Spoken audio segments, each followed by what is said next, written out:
اللَّهَ وَأَطِيعُوا الرَّسُولَ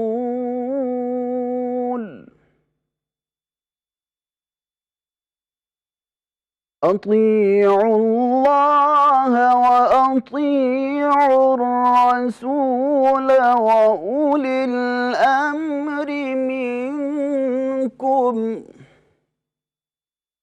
فإن تنازعتم في شيء فردوه إلى الله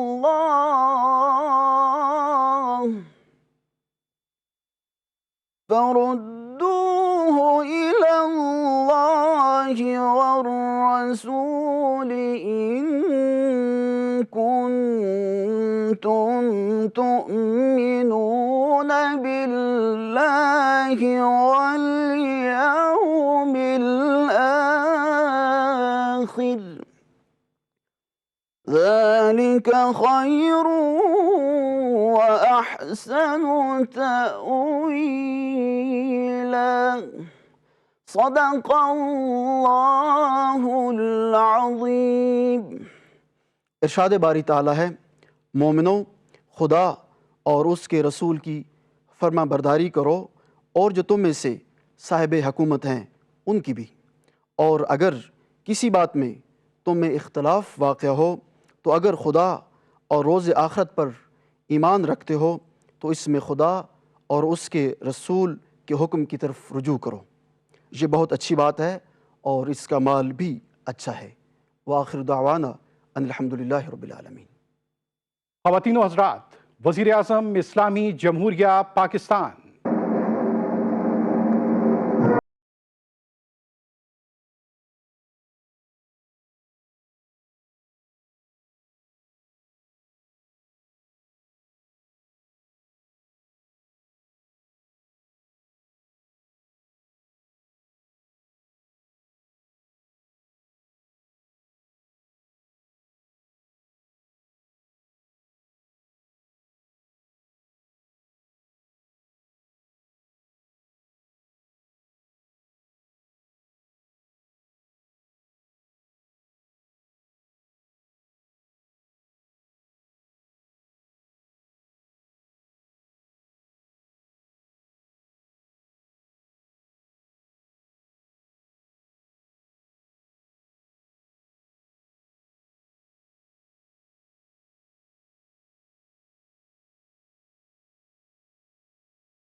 بسم اللہ الرحمن الرحیم۔ ایاک نعبد و ایاک نستعین۔ میرے پاکستانیوں، آج میں یہ جو سینٹ کا الیکشن ابھی ہوا ہے اس کے اوپر میں آپ سب سے اپنی قوم سے بات کرنا چاہتا ہوں۔ یہ سینٹ کا الیکشن اس لیے ضروری اس کے متعلق اپنی قوم کو بات کرنا اور سمجھانا کیونکہ اس کے اندر جو ہمارے ملک کے مسئلے مسائل ہیں وہ جس طرح کا یہ الیکشن ہوا ہے وہ اگر آپ سمجھ جائیں تو وہ سارے ملک کے مسئلے مسائل ادھر سے آپ کو سمجھ آتی ہے جس طرح کا یہ الیکشن ہوا ہے۔ سب سے پہلے ہم کو 6 سال پہلے تحریک انصاف نے سینٹ میں حصہ لیا جب پختونخوا میں ہماری گورنمنٹ تھی، تو تب مجھے اندازہ ہوا کہ سینٹ کے الیکشن میں تو پیسہ چلتا ہے، اور ابھی سے نہیں، یہ 30-40 سال سے سینٹ کے الیکشن میں پیسہ چلتا ہے۔ جو سینیٹر بنتا ہے، جو بننا چاہتا ہے، وہ پیسہ استعمال کرتا ہے، اور وہ خریدتا کس کو ہے؟ ممبرز آف پارلیمنٹ کو۔ تو مجھے بڑی حیرت ہوئی جب مجھے پتہ چلا، اور تب سے میں نے کیمپین شروع کی کہ یہ کیا مذاق ہو رہا ہے ہماری جمہوریت کے ساتھ، کہ کیسی جمہوریت ہے جس کے اندر ملک کی لیڈرشپ، یہ یاد رکھیں سینٹ کے اندر ملک کی لیڈرشپ آتی ہے، اور جو ممبرز آف پارلیمنٹ ہیں ان میں سے ملک کی لیڈرشپ آتی ہے، ان میں سے وزیر بنتے ہیں، ان میں سے وزیر اعظم بنتے ہیں، ان میں سے وزیر اعلیٰ بنتے ہیں. تو مجھے تب سے حیرت ہوئی کہ جب آپ پیسہ خرچ کر رہے ہیں، ایک سینیٹر رشوت دے کے سینیٹر بن رہا ہے، اور دوسری طرف وہ ممبرز آف پارلیمنٹ جو اپنا ضمیر بیچ رہے ہیں، پیسے لے کے ووٹ کر رہے ہیں، یہ کون سی جمہوریت ہے؟ تو تب سے میں نے کیمپین شروع کی، اور میں نے تب سے کہا کہ اس کی اوپن بیلٹ ہونی چاہیے. ہمارا جب دوسرا سینٹ کا الیکشن ہوا 2018 میں، ہمیں پتہ چلا ہمارے تقریباً 20 ممبر آف پارلیمنٹ بک گئے تھے. انہوں نے پیسے لے کے اپنی ووٹ بیچی. ہم نے 20 ممبرز کو نکالا. لیکن پھر میں نے دیکھا کہ یہ صرف میں نہیں کہہ رہا، یہ دونوں مین پارٹیز، انہوں نے چارٹر آف ڈیموکریسی میں، پیپلز پارٹی اور نون لیگ نے چارٹر آف ڈیموکریسی میں سائن کیا کہ اوپن بیلٹ ہونا چاہیے، کیونکہ سینٹ کے الیکشن میں پیسہ چلتا ہے. اور پھر بعد میں ان کی سٹیٹمنٹس آئیں، ان کے پی ایم ایل این کے پارٹی لیڈر نے بھی سٹیٹمنٹ دی، اس کی بھی آئی، ان کے سینئر، ان کے جو آفس بیئرز ہیں ان کی سٹیٹمنٹس آئیں. تو جب یہ سینٹ الیکشن کے اوپر یہ آ رہا تھا، ہم نے پارلیمنٹ میں اپنا بل بھی پیش کیا کہ اوپن بیلٹ ہونا چاہیے. ہم نے پھر جب دیکھا کہ نہیں ہو رہا، تو باقی پارٹیز جو کہ کہہ بیٹھی تھی کہ اوپن بیلٹ ہونا چاہیے، جب انہوں نے ہماری حمایت نہیں کی تو ہم سپریم کورٹ میں گئے. سپریم کورٹ میں پورا کیس ہوا. اس کیس کے اندر ججز صاحبان نے بار بار پوچھا کہ پیسہ چلتا ہے، اور اس کے دوران ایک ویڈیو نکلائی جو 2018 میں سینٹ الیکشن میں ایم پیز پیسے لے رہے تھے، وہ ویڈیو بھی نکلائی. یعنی کسی کو کوئی شک نہیں تھا. پھر جب یہ عدالت کے اندر، سپریم کورٹ کے اندر جب اس کی بات چیت چل رہی تھی، تو الیکشن کمیشن نے اوپن بیلٹ کے خلاف کہی، اور سپریم کورٹ بار بار کہتا رہا کہ آپ کی ذمہ داری ہے صاف اور شفاف الیکشن کروانے کی. اور وہ ساری پارٹیز، پی ڈی ایم کی پارٹی سب اکٹھی ہو گئی، سب نے اکٹھے ہو کے کہا کہ نہیں جی سیکرٹ بیلٹ ہونی چاہیے، جبکہ ماضی میں یہ خود کہتے رہے کہ اوپن بیلٹ ہونی چاہیے. اب میں آپ سب سے یہ سوال پوچھتا ہوں کہ آپ کا کیا خیال ہے کہ کیا وجہ تھی کہ یہی پارٹیز پہلے چاہتی تھیں کہ سیکرٹ اوپن بیلٹ ہونی چاہیے، اب کیوں یہ ساروں نے زور لگایا کہ سیکرٹ بیلٹ ہونی چاہیے؟ یہ جمہوریت کے خلاف ہے، یہ آئین کے خلاف ہے. تو پہلے یہ آئین کے خلاف نہیں تھی جب انہوں نے چارٹر آف ڈیموکریسی میں سائن کیا تھا. انہوں نے سینٹ کے اندر یہ بل ایک نکالا ہوا تھا، یہ ایک فورم کے اندر انہوں نے تب بھی کہا ہوا تھا کہ اوپن بیلٹ ہونی چاہیے. تو میں آج اپنی قوم کے سامنے یہ رکھتا ہوں کہ یہ کیا ہوا، یہ آپ نے سمجھنا ہے. ہوا یہ کہ یہ جب سے ہماری حکومت آئی ہے، سب سے ان کو جتنے بھی یہ پرانی پولیٹیکل پارٹیز کے اندر کرپٹ لوگ تھے اور ان کے لیڈرز، ان سب کو خوف ہو گیا کہ کیونکہ یہ عمران خان نے اپنی پوری کرپشن کے اوپر کیمپین کی ہوئی ہے، اب یہ کہیں ہمارے کرپشن کے کیسز کے اوپر آگے نہ بڑھے. اور یہ میں آپ کو یاد کرا دوں کہ کرپشن کے کیسز ان کے پرانے ہیں. یہ کرپشن ہم نے نہیں کیسز بنائے، یہ ان کے دور کے کیسز بنے ہوئے ہیں. ہمارے دور میں تو صرف کوئی 5% بھی کیسز نہیں ہوں گے، سارے پرانے تھے. تو یہ تب سے سب اکٹھے ہو گئے. اور میں نے پہلے دن بھی جب میں گورنمنٹ میں آیا، میں نے پہلے دن کہا اپنے پہلے خطاب میں کہ یہ سب اکٹھے ہو جائیں گے، سب جمہوریت کے نام پہ شور مچائیں گے. A P D M, democratic movement, یہ جمہوریت کے نام پہ سب سارے ایک ہی ان کا انٹرسٹ ہوگا کہ میرے اوپر اتنا پریشر ڈالو کہ میں ہاتھ کھڑے کر کے کہوں جس طرح جنرل مشرف نے کیا تھا، ان کو این آر او دے دوں، ان کے کرپشن کے کیسز ختم کر دوں. تو اب انہوں نے کیا کیا؟ انہوں نے پہلے کوشش کی بلیک میل کرنے سے پہلے دن سے کہ جی الیکشن خراب ہے. پھر انہوں نے اس کے اوپر کرونا کے اوپر پوری کوشش کی. پھر جب فیٹف کا بل آئی، ذرا آپ نے سمجھنا ہے فیٹف کا بل کیا تھا. فیٹف کا بل یہ تھا کہ ان کے دور میں ہمیں ایک انٹرنیشنل جو ایک ادارہ ہے فیٹف، اس کے اندر ہمیں گرے لسٹ میں ڈال دیا گیا۔ گرے لسٹ کا مطلب یہ ہے کہ اگر آپ جو وہ فیٹف کہتی ہے اگر وہ آپ نہیں کرتے تو وہ آپ کو بلیک لسٹ میں ڈال دیں گے۔ بلیک لسٹ کا کیا مطلب ہے؟ ملک کے اوپر سینکشنز لگ جائیں گے۔ سینکشنز کا کیا مطلب ہے؟ آپ کو صرف میں آسان زبان میں سمجھا دوں، اس کا مطلب یہ ہے کہ جو وہ سینکشنز لگے گی ہمارا روپیہ گرنا شروع ہوگا، اور ہمارا روپیہ کتنا گرتا ہے یہ کوئی کہہ نہیں سکتا، لیکن جب روپیہ گرتا ہے آپ سمجھ جائیں کہ اس وقت مہنگائی بڑھ جاتی ہے، کیونکہ ساری چیزیں جب روپیہ گرتا ہے جو چیز آپ باہر سے منگاتے ہیں مہنگی ہو جاتی ہے، جس کے اندر تیل ہے، بجلی ہے، کیونکہ بجلی بھی تیل کے اوپر آدھی بنتی ہے، پھر ڈالر کے کانٹریکٹس ہیں، پھر دالیں ہیں وہ 70% باہر سے، پھر گھی باہر سے آتا ہے، پھر گندم بھی ہمیں باہر سے منگوانی پڑی۔ تو جو بھی چیز باہر سے آتی ہے، ٹرانسپورٹ، تیل، سب مہنگی ہو جاتی ہے۔ تو اگر فیٹف کی بلیک لسٹ میں آتے ہیں تو یہاں لوگوں کی یہاں تو غربت پھیلنی ہے۔ تو ہم فیٹف کے لیے جو قانون نکالنا چاہتے تھے، جو فیٹف نے ہمیں کہا قانون نکالنا تھا فیٹف کا، ان سب نے مل کے ایک ہمارے پاس ایک این آر او کا ایک دے دیا جی کہ جی یہ نیب کے یہ چینجز کریں، مطلب کہ نیب کو ختم کر دیں، تب ہم فیٹف کا بل سائن کریں گے۔ فیٹف ملک کے لیے، نیب کا اس سے کیا تعلق ہے؟ صرف اور صرف کہنے کی کوشش ہے، ان کا 1 پوائنٹ ایجنڈا ہے کہ کسی طرح مجھے پریشر کر دے کہ میں کسی طرح بلیک میل کریں کہ ان کو این آر او دے دوں۔ اب آپ سمجھیں کہ انہوں نے یہ کیوں کیا؟ کیوں یہ جو پہلے کہہ رہے تھے، سب کہہ رہے تھے کہ سینٹ کے الیکشن میں پیسہ چلتا ہے اور اوپن بیلٹ ہونی چاہیے، اور اب کیوں سب اکٹھے ہو گئے؟ سپریم کورٹ میں جا کے سب نے اکٹھے زور زور سے کہا کہ نہیں جی ہمیں سیکرٹ بیلٹ چاہیے، خفیہ بیلٹ چاہیے۔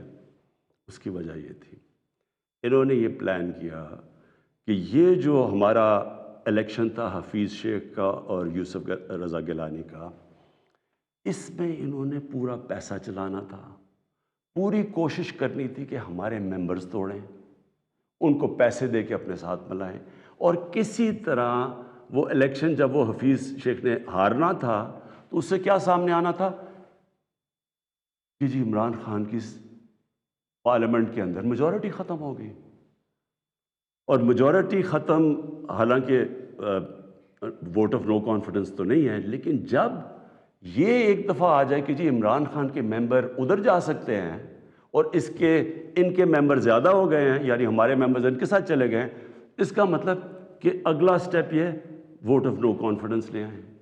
تو اصل مقصد یہ تھا کہ ووٹ آف کانفیڈنس کی تلوار میرے اوپر لٹکائیں، مجھے بلیک میل کریں کہ میں کسی طرح ان کو این آر او دے دوں۔ اب میں بتاتا ہوں کہ آگے میں نے کیا قدم لیے، لیکن میں صرف تھوڑا سا اپنی قوم کو، کیونکہ میں یہ ضروری ہے، آپ میں سے کئی نوجوان، ہماری نوجوان آبادی ہے، ان کو پتہ نہیں ہے کہ میری یہ اب 25 سال ہو گئے ہیں، یہ سٹرگل ہے کیا، یہ کیوں تھی۔ دیکھیں عمران خان وہ واحد پولیٹیشین ہے جس کے پاس سب کچھ تھا پولیٹکس میں آنے سے پہلے۔ میں وہ آدمی ہوں جس کو شاید ملک میں سب سے زیادہ شہرت تھی، جتنا پیسے تھے میری زندگی کے لیے بہت تھے، مجھے کسی چیز کی ضرورت نہیں تھی جب میں پولیٹکس میں آیا۔ میں آیا کیوں پولیٹکس میں؟ ہم وہ ہیں جنریشن جو پہلی، میرے والد، میری والدہ ایک غلام ہندوستان میں پیدا ہوئے تھے، میں پہلا پاکستانی جنریشن تھا جو آزاد ملک میں پیدا ہوا تھا، اور ہمیں اپنے ملک پہ بڑا فخر تھا۔ جیسے ہمارا ملک اٹھتا جا رہا تھا، آج سے 50 سال پہلے، 55 سال پہلے پاکستان کی مثال دی جاتی تھی دنیا میں، ہمیں فخر ہوتا تھا۔ پاکستان کا دنیا کے اندر ایک رتبہ تھا۔ ہمارا جب یہاں سے پریزیڈنٹ باہر گیا تو اس کو ایئرپورٹ پہ امریکن پریزیڈنٹ ملنے آیا، یہ اور بھی چھوڑے، یعنی ہماری ہر طرح ایک ملک میں ایک ہوپ تھا، اوپر جا رہے تھے ہم۔ تو آہستہ آہستہ میں نے اپنا ملک نیچے آتے دیکھا، اور جو 1985 کے بعد اس ملک میں تباہی مچی، جب سے کرپشن یہ آسمانوں پہ گئی، نان پارٹی بیس الیکشن ہوا تھا، آپ کو موقع ملے تو وہ ضرور پڑھیں، کیونکہ وہ ایک ایسا جسے ٹرننگ پوائنٹ کہتے ہیں۔ جس کے بعد ہماری تقدیر بدلی، جس کے بعد کرپشن بڑھنی شروع ہوئی پاکستان میں، جس وقت پولیٹکس کے اندر پیسہ چلنا شروع ہوا، یہ یاد رکھیں 1985 تھا وہ، تو ہم دیکھ رہے تھے کہ آہستہ آہستہ پیسہ اقتدار میں کیوں آ رہے ہیں جی؟ بزنسز چلانے کے لیے۔ پرائم منسٹر بن رہا ہے تو فیکٹریاں بننی شروع ہو گئی، پرائم منسٹر بننا ہے تو بزنس مین بننا، 7 وزیروں نے پیسہ بنانا شروع کر دیا۔ 85 کے بعد ہمارا ملک جانا شروع ہوا نیچے۔ اس سے پہلے ہندوستان اور پاکستان کے اندر میں آپ کو فرق بتاؤں، میں جب کرکٹ کھیل کے ہندوستان سے پاکستان آتا تھا تو لگتا تھا غریب ترین ملک سے امیر ترین ملک میں آ گیا ہوں، اور آہستہ آہستہ آہستہ ہم نے چینج دیکھا یہ آتے ہوئے۔ میں اس لیے پولیٹکس میں آیا تھا، اور میرا مقصد کیا تھا؟ دیکھیں، میں نے تو بہت اپنا وقت باہر کی دنیا میں گزارا ہے، میں نے مغربی ممالک دیکھے ہیں، میں نے انگلینڈ کے اندر ان کے سارے سسٹمز دیکھے ہیں۔ فرق کیا ہے؟ کیا وجہ ہے کہ ایک ملک اوپر چلا جاتا ہے اور دوسرا ملک سارے وسائل کے باوجود نیچے آ جاتا ہے؟ وہ ہے لفظ انصاف، قانون کی بالادستی۔ نبی صلی اللہ علیہ وسلم نے مدینہ کی ریاست کی بنیاد کس چیز پہ رکھی تھی؟ عدل اور انصاف پہ۔ انہوں نے جب کہا تھا، اور وہ اچھا یہ ہے کیا انصاف؟ قانون کی بالادستی کا مطلب کیا ہے؟ میں چاہتا ہوں سب نوجوان آپ سب سمجھیں۔ قانون کی بالادستی کا مطلب یہ ہوتا ہے کہ طاقتور اور کمزور ایک ہی برابر ہوں، قانون ان سے ایک طرح کرے۔ جب نبی صلی اللہ علیہ وسلم نے کہا تھا کہ تمہارے سے پہلے بڑی قومیں برباد ہوئی، جو طاقتور کے لیے ایک قانون، کمزور کے لیے دوسرا قانون، وہ قومیں تباہ ہو جاتی ہیں۔ جب انہوں نے کہا کہ میری بیٹی بھی اگر جرم کرے بھی اس کو سزا ملے گی، کہنے کا مطلب یہ ہے کہ قانون یعنی انصاف وہ ہوتا ہے جو طاقتور کو قانون کے نیچے لے کے آتا ہے۔ اب یہاں کیا ہو رہا تھا؟ جو طاقتور، اس کے لیے سارا ایک قانون، وہ چوری کر رہا ہے، وہ پیسے بنا رہا ہے، وہ منی لانڈرنگ کر رہا ہے، وہ پلاٹوں کے اوپر قبضے کر رہے ہیں، وہ سرکاری ان کو کوئی پکڑ نہیں رہا تھا۔ بیچارے غریب لوگ جیلوں میں بھرے ہوئے تھے۔ میں نے بھی جب جنرل مشرف کے دور میں کوئی 8-9 دن جیل میں گزارے ہیں، وہاں صرف غریب لوگ آپ کو نظر آتے ہیں، لگتا ہے صرف غریب ہی چوری کرتا ہے۔ دیکھیں، یہ آپ کو آج میں صرف سمجھانے کی کوشش کر رہا ہوں کہ میری سٹرگل ہے کیا۔ 2 چیزیں ہوتی ہیں، جب طاقتور کو ایک ملک کا قانون اس کو پکڑتا نہیں ہے، جب وہ کوئی جرم کرتا ہے تو وہ ملک اپنی تباہی کی طرف چلا جاتا ہے، جس طرح ہمارے نبی صلی اللہ علیہ وسلم نے کہا تھا۔ وہ کیوں چلا جاتا ہے؟ میں یہ بھی آپ کو سمجھاتا ہوں۔ دیکھیں، چھوٹے چوری کرتے ہیں، غریب آدمی چوری کرتا ہے، پٹواری چوری کرتا ہے، تھانے دار، وہ پیسے بناتے ہیں، تنگ ہوتے ہیں لوگ۔ لیکن جب ملک کا پرائم منسٹر اور منسٹر چوری کرتا ہے تو وہ ایک ملک کو مقروض کر کے رکھ دیتا ہے۔ وہ کیسے کرتا ہے؟ میں پرائم منسٹر ہوں، سارے جتنے میرے جیل میں چور بھرے ہوئے ہیں، ان کی ساری چوریاں اکٹھی بھی کر دو تو وہ کتنے کی بن جائے گی؟ 2, 3, 4 ارب، 5 ارب، 6 ارب۔ میں پرائم منسٹر ہوں، میں ایک پروجیکٹ کے اندر میں اربوں روپیہ بنا سکتا ہوں۔ کیسے؟ میں پاور پروجیکٹ لگاؤں، اور یہاں ہوا ایسے، پاور پروجیکٹ لگاتا ہوں 100 ارب کا، وہ ہوتا ہے اس کی قیمت 100 ارب، میں اسے کہتا ہوں 130 ارب کر دو۔ 30 ارب سیدھے میرے باہر ہی ملک سے باہر ہی چلے جاتے ہیں، میرے اکاؤنٹ میں آ جاتے ہیں۔ اب وہ جو 30 ارب، سب سے پہلے تو سارے ملک کے چور ملا کے بھی 30 ارب چوری نہیں کرتے۔ وہ جو جیلوں میں بیچارے ہیں، مشکلوں میں، کوئی بے روزگار ہے، کوئی 100 مسئلے ہوتے ہیں عام آدمی کے، کئی تو ہوتے بھی چور ہیں لیکن کئی بیچارے مجبور بھی ہوتے ہیں، وہ تو جیلوں میں ہیں۔ سیدھا بیٹھ کے 30 ارب ایک ڈیل میں بنا سکتا ہوں۔ اور اچھا، اس کی قیمت کون ادا کرتا ہے؟ آپ ادا کرتے ہیں۔ وہ کیسے ادا کرتے ہیں؟ کیونکہ جو 130 ارب کا جب پروجیکٹ بن جاتا ہے تو اس کا جو بجلی کی قیمت ہے وہ اوپر چلی جاتی ہے۔ آپ اگر کہیں پتہ چلوائیں کہ وہی پروجیکٹ جو پاکستان میں لگے ہوئے ہیں وہ کتنے پہ لگے ہیں، اور جو وہی پروجیکٹ باہر کے بجلی کے لگے ہیں ان کی کتنی قیمت ہے، تو اس کی کون قیمت ادا کرتا ہے؟ قوم ادا کرتی ہے۔ قوم مقروض ہو جاتی ہے، ساری تیسری جن کو کہتے ہیں ڈیولپنگ ورلڈ، غریب ملک، آپ ساری ایک ایک ملک کا آپ کو بتا سکتا ہوں ان کی غربت کا سبب کیا ہے۔ وہاں ان کے بھی پرائم منسٹر بیٹھے ہیں، پریزیڈنٹ بیٹھے ہیں، وزیر بیٹھے ہیں، وہ بھی ملک کا پیسہ چوری کرتے ہیں، پھر ان کو مجبوری باہر بھجوانا پڑتا ہے کیونکہ ملک میں نظر آ جائے گا نا پیسہ، اس لیے وہ پھر باہر، یہ جس طرح یہ چینی والا اور یہ پاپڑ والا، ان کے نام پہ باہر اس لیے بھجوانے پڑتے ہیں کہ پکڑے نہ جائیں۔ اب جب وہ پیسہ باہر جاتا ہے وہ دگنا ملک کو نقصان ہو جاتا ہے۔ آپ کو پتہ ہے ایک یونائٹڈ نیشنز کا ایک ادارہ ہے، میں یہ چاہتا ہوں کہ آپ پورا سمجھیں کہ اس ملک سے یہ تھوڑے سے جو مل کے یہ جو بڑے بڑے مجرم ہیں کر کیا رہے ہیں آپ کے ملک سے۔ یہ ہمارے ملک میں نہیں صرف ہو رہا، یہ غریب ملکوں میں سب میں یہی کہانی ہے۔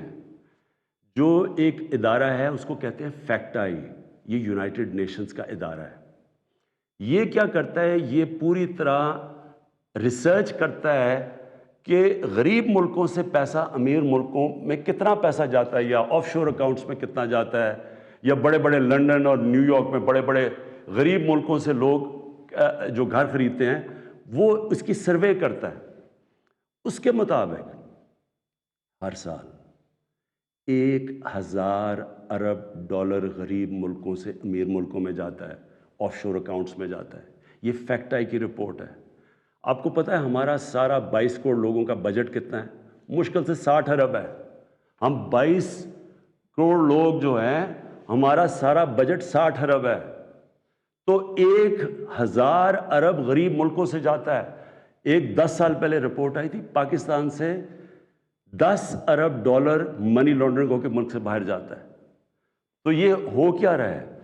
غریب ملکوں سے پیسہ جا رہا ہے امیر ملکوں میں، غریب ملک غریب ہوتے جا رہے ہیں، غریب ملکوں اور امیر ملکوں میں فاصلے بڑھتے جا رہے ہیں۔ غریب ملک جو پیسہ ان کا ادھر خرچ ہو تاکہ روزگار ملے تو اسکولوں پہ چلے، یا وہاں وہ اس ملک کے اندر اکنامک گروتھ ہو، وہ پیسہ ملک سے باہر چلا جاتا ہے۔ تو جو پرائم منسٹر اور وزیر جب کرپشن کرتے ہیں وہ ملک کو مقروض کر دیتے ہیں، قرضے چڑھ جاتے ہیں۔ وہ قرضے اتارنے کے لیے ٹیکس لگانے پڑتے ہیں، ٹیکس سے مہنگائی ہوتی ہے، مہنگائی سے غربت ہوتی ہے۔ دوسرا، جب وہ ڈالر باہر بھیجتے ہیں روپے پہ پریشر پڑتا ہے، جب روپیہ گرتا ہے باہر سے ساری چیزیں پھر مہنگی ہو جاتی ہیں۔ تو یہ جو میری سٹرگل ہے اس کا مقصد کیا تھا؟ کیونکہ میں نے تو دنیا میں دیکھا ہوا تھا، جو امیر ملک سوئٹزرلینڈ جو میں نے دیکھے ہیں ان ساروں کے اندر قانون کی بالادستی کا مطلب طاقتور قانون کے نیچے ہے۔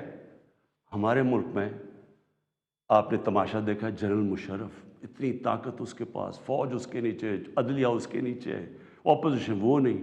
اس نے پریشر میں آ کے ان دونوں پارٹیز کو NRO دے دیا۔ وہ NRO کی وجہ سے آج جب ہماری حکومت آئی ہے، جتنا ہم ٹیکس کا پیسہ اکٹھا کرتے ہیں آدھا چلا جاتا ہے ان کے لیے ہوئے قرضوں کی قسطوں پہ۔ ہم نے تو اپنا بجٹ بیلنس کر دیا، ہم نے تو خرچے اور آمدنی کو بیلنس کر دیا، لیکن جو قرضوں کی قسطیں دینی پڑتی ہے وہ ہمارے اوپر بوجھ بڑھا ہوا ہے۔ یہ ساری غریب ملکوں کی یہی سٹوری ہے۔ میں یہ آپ کو اس لیے بتا رہا ہوں آپ کو پتہ چلے کہ اس ملک، ہم ایک غریب ملک نہیں ہیں، اللہ نے اس کو سب کچھ دیا ہوا ہے، لیکن کوئی دنیا کا ملک آگے نہیں بڑھ سکتا جس کے اوپر بیٹھے ہوئے طاقتور اس ملک کا پیسہ نکال رہے ہوں باہر۔ کوئی ملک نہیں چل سکتا۔ اب واپس آ جائیں سینٹ پہ۔ یہ کیوں سینٹ کا الیکشن امپورٹنٹ تھا؟ انہوں نے کیوں اتنا زیادہ زور لگایا؟ پتہ ہوتے ہوئے کہ پیسہ چلنا ہے سیکرٹ بیلٹ میں، یہ کیوں سب اکٹھے ہو کے انہوں نے کوشش کی، یہ پورا یہ جو ڈرامہ کیا ہے؟ اگر اوپن بیلٹ ہو جاتی، تحریک انصاف کو تو ہمیں اتنی سیٹیں ملنی تھی جتنی ملی ہیں سینٹ میں۔ ہمارا تو یہ جو کہہ رہے ہیں نا کہ بہت بڑا کوئی مارکا مار لیا، ہمیں تو اتنی سیٹیں مل گئی ہیں، ہم تو سب سے بڑی پارٹی بن گئے سینٹ میں۔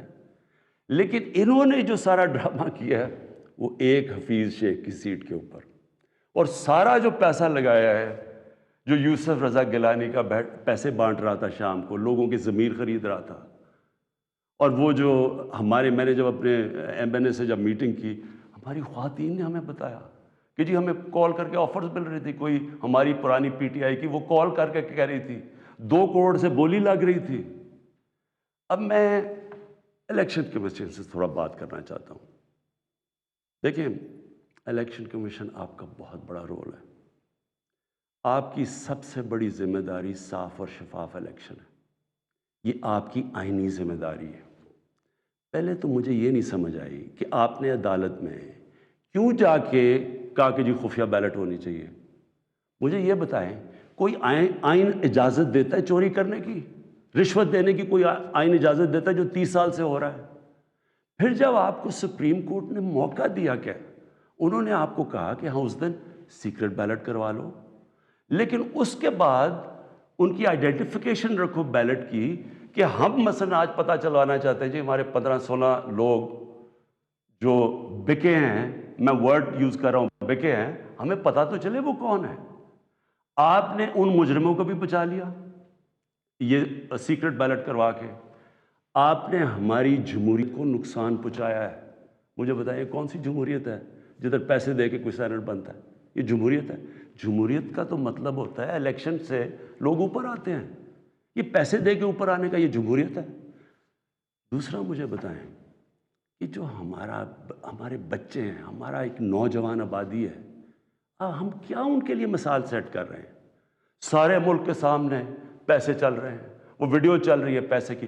اس سے پہلے ویڈیو چلی جو 2018 کے الیکشن میں کہ جناب وہ ایم پیز کروڑوں روپیہ ایسے ایسے کر کے بیگز میں ڈال رہے ہیں. وہ کچھ کوشش کی؟ کیا آپ کو یہ نہیں پتا کہ آپ کی ذمہ داری تھی انویسٹیگیٹ کرنے کی؟ ساری ایجنسیز آپ کے نیچے ہیں، سب کے سامنے یہ تماشا ہوا. مجھے یہ بتائیں کہ جب ایک ملک کی لیڈرشپ، یہ لیڈرشپ ہے سینٹ کی، جب یہ رشوت دے گی اور رشوت لے گی تو آپ کیا کہیں گے کہ پٹواری اور تھانے دار وہ ٹھیک ہو جائے گا؟ کیا آپ کہیں گے باقی لوگ ٹھیک ہو جائیں لیکن لیڈرشپ چوری رشوت دے؟ ایک چائنیز پروورب ہے کہ fish rots from the top. جب اوپر آپ کرپشن کی اجازت دے رہے ہیں اور آپ کے سامنے ہوئی ہے اور آپ کو پتہ تو ہونی ہے. میں کہتا کیا، میں نے الیکشن سے پہلے کہا کہ ریٹس لگ گئے ہیں لوگوں کے، بولیاں لگ رہی ہیں. آپ کو موقع جب دیا سپریم کورٹ نے، کیا وجہ تھی کہ آپ 1500 بیلٹس کے اوپر کوئی ایک بار کوڈنگ نہیں کر سکتے تھے؟ آپ نے تو پوری طرح ایک موقع دیا ملک کی جمہوریت کو ڈسکریڈٹ کرنے کے لیے. اس سے کیا ہوا؟ میں آپ سے سوال پوچھتا ہوں کہ آج کیا ہماری جمہوریت اوپر گئی ہے نیچے گئی ہے؟ جو آپ نے ملک کی موریلٹی، اخلاقیات کو نقصان پہنچایا ہے کہ یہ جو اوپن ہارس ٹریڈنگ ہو رہی ہے، کیا اس سے فرق پڑا؟ مجھے بتائیں. یہ ایک بڑی عظیم خواب کا نام تھا پاکستان، اسلامی فلاحی ریاست. یہ علامہ اقبال نے کہا تھا مثال بنے گی مسلمان دنیا کے لیے. مجھے بتائیں یہ اپنے نوجوانوں کو آپ کیا بتائیں گے اس سارے ملک کے سامنے؟ اور یہ کتنا پیسہ چلا ہے یہ ابھی تو یہ تو سامنے آ گیا نا آپ کا ویڈیو. آپ کو یہ نہیں اندازہ کہ کتنا پیسہ چلا ہے اس الیکشن کے اندر، کس طرح لوگوں نے اپنے ضمیر بیچے ہیں پیسہ بنانے کے لیے، کس طرح ہماری پالیٹکس کو کرپٹ کیا گیا ہے.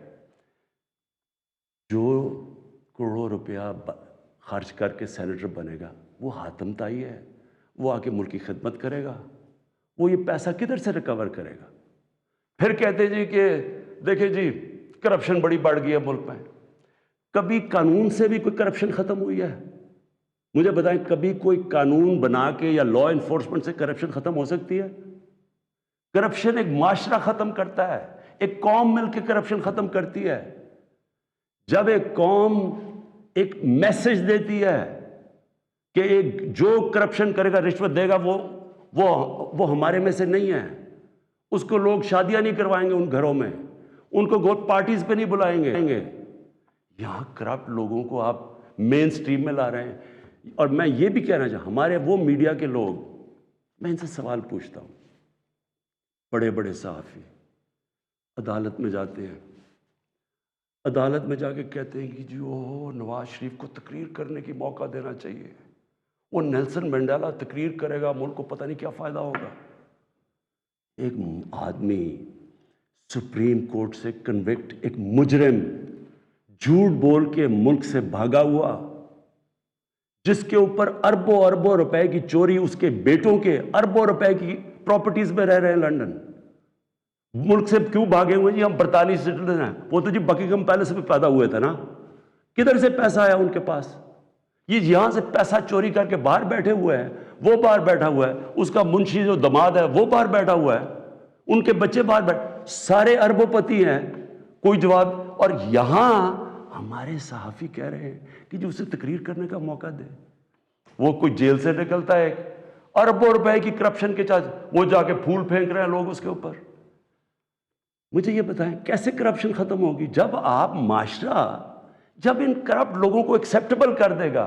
یہ کھلے عام جب یوسف رضا گیلانی یہ جب بنے گا سینیٹر اور وہ پیسے چلا کے, اور ہم اس کو ایکسیپٹ کریں گے جی او ہو جی جمہوریت ہے بڑی آ گئی. یہ صرف میں یہ سمجھنے کی کوشش کر رہا ہوں کہ کیا ہمیں فکر ہے اپنے آنے والے بچوں کی, اپنی جنریشنز کی, اپنی نسلوں کی, کہ کیا ہم ایگزامپل سیٹ کر رہے ہیں ان کے لیے. میں اپنی ساری قوم سے پوچھتا ہوں کہ اگر آپ ان لوگوں کو ایکسیپٹ کر لیں گے جو بڑے بڑے ڈاکو, کیا عمران خان کی اکیلے کی ذمہ داری لگی ہوئی ہے کہ ان کے پیچھے پڑا رہے؟ یہ آپ سب کی ذمہ داری ہے. سنگاپور کے اندر جب ایک وزیر نے چوری کی, کرپشن کی, لی کوان یو جو ان کے پرائم منسٹر کا سب سے قریبی تھا, اس نے جب اس کو سزا دلوائی اس نے خودکشی کر لی, کیونکہ اسے پتا تھا معاشرے میں اب میری جگہ ختم ہو گئی ہے. اس کو معاشرے میں ہال نہیں ڈالیں گے, پھول نہیں پھینکیں گے کہ نیب سے باہر آ رہے جی پھول پھینک رہے ہیں. کوئی نہیں پوچھ رہا کہ اس نے کتنی کرپشن کی ہے. میرے پاکستانیوں, دیکھیں یہ آپ کے اوپر ہے. کیا آپ اپنے ملک کو اوپر لے جانا چاہتے ہیں یا ان چوروں کے ساتھ کمپرومائز کرنا چاہتے ہیں؟ ہم آج اس لیے یہاں ہیں کہ ہم نے چوری ایکسیپٹ کی, چوروں کو ایکسیپٹ کیا. ہم نے ان لوگوں کو جب ہمیں پتہ ہوتے ہوئے کہ انہوں نے آپ کا پیسہ میرا تو نہیں پیسہ چوری ہوا, یہ جو پیسہ باہر گیا یہ میرا تو پیسہ نہیں باہر گیا, یہ ہمارا پیسہ باہر گیا ہے. یہ کانٹریکٹس کے اوپر پیسہ بناتے ہیں, ہر چیز کے اوپر. سڑک جو بنی ہوتی ہے 1 ارب روپے میں, وہ بناتے ہیں 1.5 ارب روپے میں, باقی پیسہ ان کی جیب میں. اور وہ سارا آپ ساری قوم جو ہمارے اوپر قرضے چڑھے ہوئے ہیں, پیچھے تو جائیں, قرضے چڑھے کیسے ہیں؟ کون سی قوم آگے بڑھ سکتی ہے؟ ایک مجھے قوم بتائیں, ایک ملک بتائیں, ایک مجھے ملک بتائیں جس کے پرائم منسٹر اور وزیر چوری کر رہے ہوں اور وہ ملک ترقی کر رہا اور خوشحالی ہو. ایک ملک مجھے بتا دیں. اور جو ملک سزا اور جزا نہیں کرتا, طاقتور کو سزا نہیں دیتا, وہ طاقتور جو مرضی کرے, وہ اچھا وہ بدقسمتی سے ان کو وی آئی پیز کی طرح ٹریٹ کیا جاتا ہے. جیلوں میں بھی وہ وی آئی پی ہیں. انہوں نے اربوں کی چوری کیا, وہ بیچارہ غریب آدمی نے کوئی کسی کی بھینس اٹھا لی کچھ, وہ اس کا حال دیکھیں اور ان وی آئی پیز کا حال دیکھیں. قوم کرپشن سے لڑتی ہے, قانون اکیلا کرپشن نہیں ختم کر سکتا. یہ جو آپ نے ڈرامہ دیکھا ہے آپ کے سامنے جو ہوا ہے, ساری قوم نے دیکھا ہے کہ پیسے دے کے ایک وزیر جیت گیا اور بڑی تالیاں بجے جی بہت بڑا زبردست کام کیا اس نے. اس کا ماضی اٹھا کے دیکھیں, $60 ملین کا پاکستان کا پیسہ پڑا تھا سوئٹزرلینڈ میں. آصف زرداری تو کہہ ہی نہیں سکتا تھا میرا, کیونکہ اس نے تو کوئی ڈکلیئر ہی نہیں کیا, چوری کا پیسہ تھا.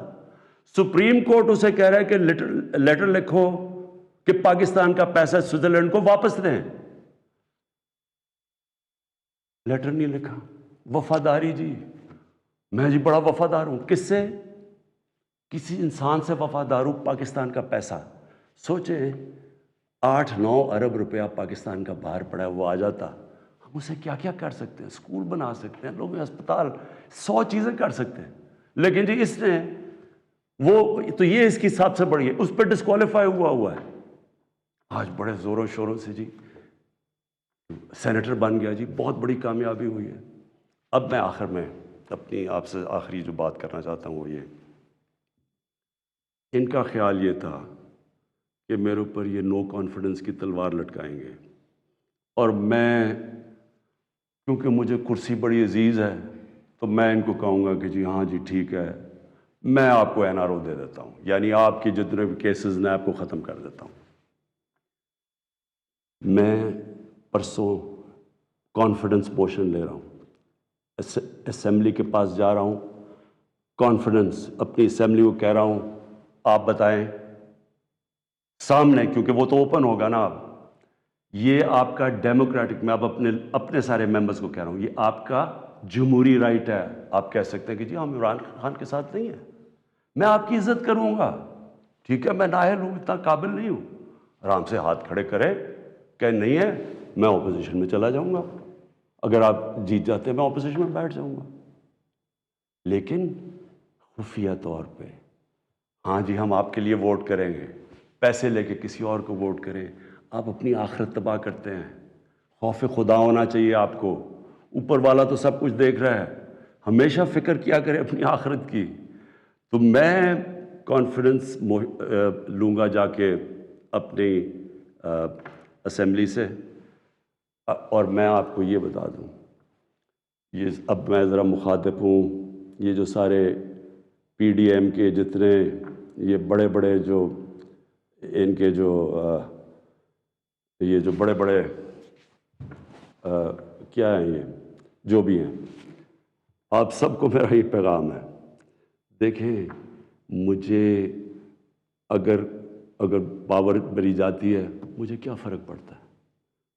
میں نے کوئی فیکٹریاں بنائی ہیں آ کے، میں نے کوئی اپنے رشتہ داروں کو کئی بڑے بڑے عہدے دیے ہیں. میں تو کوئی باہر جا کے یہاں پیسے نکال کے تو بڑے بڑے کوئی مے فیئر میں نے کوئی بڑے بڑے گھر لے لیے ہیں. میں تو اپنے گھر میں رہتا ہوں.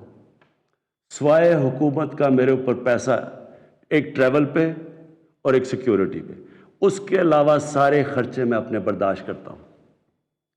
سارے میرے ٹریول دیکھے، جب میں باہر گیا ہوں 10 گنا کم پیسہ خرچ کیا میں نے ٹریول میں. کیونکہ مجھے یہ نہیں کہ میں آپ کو کہہ رہا ہوں، مجھے خوف خدا ہے. میرے ملک میں بھوک ہے، مشکل وقت سے ملک گزر رہا ہے، میں اپنے ملک کا پیسہ بچاتا ہوں. میری زندگی میں کوئی فرق نہیں پڑے گا اگر میں اقتدار میں نہ ہوں، کوئی میری زندگی میں نہیں فرق پڑے گا. لیکن آپ سب کے لیے میرا پیغام ہے، میں چاہے اپوزیشن میں بیٹھوں چاہے اسمبلی سے بھی باہر ہو جاؤں، میں نے آپ میں سے کسی کو نہیں چھوڑنا جب تک آپ اس ملک کا پیسہ واپس نہیں کریں گے. میں اگر باہر بھی ہو جاؤں، میں اس قوم کے لوگوں کو نکالوں گا. یہ جو قوم ہے، یہ اپنا جب ملک کا پیسہ چوری ہوتا ہے اس کو بچانے کے لیے نکلے گی. چوروں کے پیسے کو بچانے کے لیے قوم نہیں نکلتی جو آپ نے جتنی کوشش کر لی ہے. میں آپ کو پبلک نکال کے دکھاؤں گا. مجھے کوئی فرق نہیں پڑتا میری زندگی کو. ملک کے لیے جب تک میں زندہ ہوں، میں اس ملک میں قانون کی بالادستی کے لیے اپنے ملک کے اندر یہ لوگ جو کہ میں ان کو ملک کے غدار کہتا ہوں، جو چوری کر کے پیسہ باہر لے کے جاتے ہیں، میں ان کا مقابلہ کرتا رہوں گا. اور میرا یہ ایمان ہے کہ اللہ اس ملک کو بڑا اچھا وقت دکھانے والا ہے. مجھے یہ میرا ایمان ہے کہ یہ ملک ایک عظیم ملک بنے گا. اور یہ بنے گا ہی تب یہ سارے بڑے بڑے ڈاکو جیلوں میں ہوں گے. پاکستان پائندہ باد.